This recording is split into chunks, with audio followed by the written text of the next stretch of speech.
Geopolitics, the term first coined by the Swedish political scientist Rudolf Kjellin about the turn of the 20th century, is the analysis of the geographic influences on power relationships in international relations.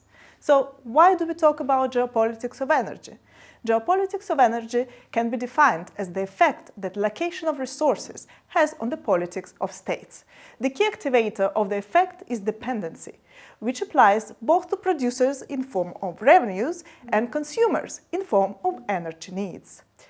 Rather than energy dependence, it would be more correct to speak about energy interdependence, which is a defining feature of contemporary global energy system and stands for a relationship of mutual dependence between energy producers and energy consumers. Few countries in the world can boast of being independent of energy supplies from abroad. This makes energy security their primary concern.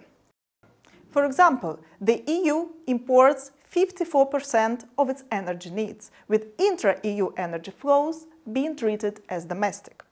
Even the countries that are net energy exporters at the aggregate statistical level are usually net importers of one or the other of the individual fuels they need. For example, Russia imports uranium from Kazakhstan.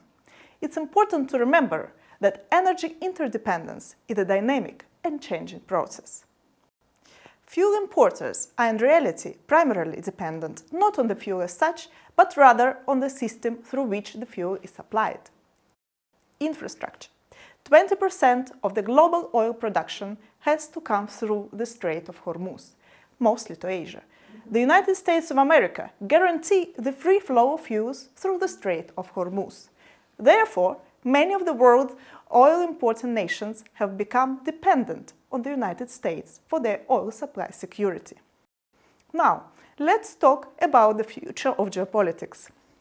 How will the energy transition reshape it? First, geographically dispersed nature of renewable energy sources, in fact most countries possess some form of renewable energy, will make them become prosumer countries. Renewable energy sources facilitate a shift to a two-tier and more resilient energy system, which includes centralized facilities and decentralized modes of generation run by local actors. Electricity is the energy carrier of most renewables.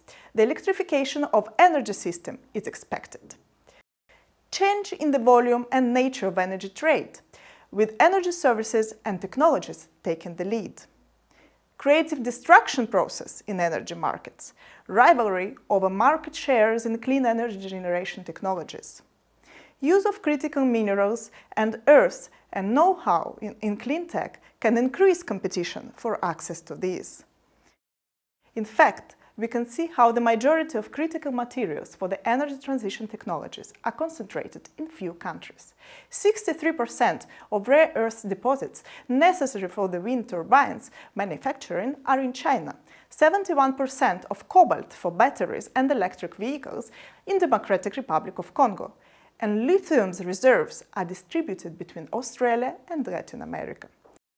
This situation will most probably change the global future geopolitical equilibrium and introduce new actors in the international energy market. That will represent new challenges and may change completely conventional dynamics in energy geopolitics.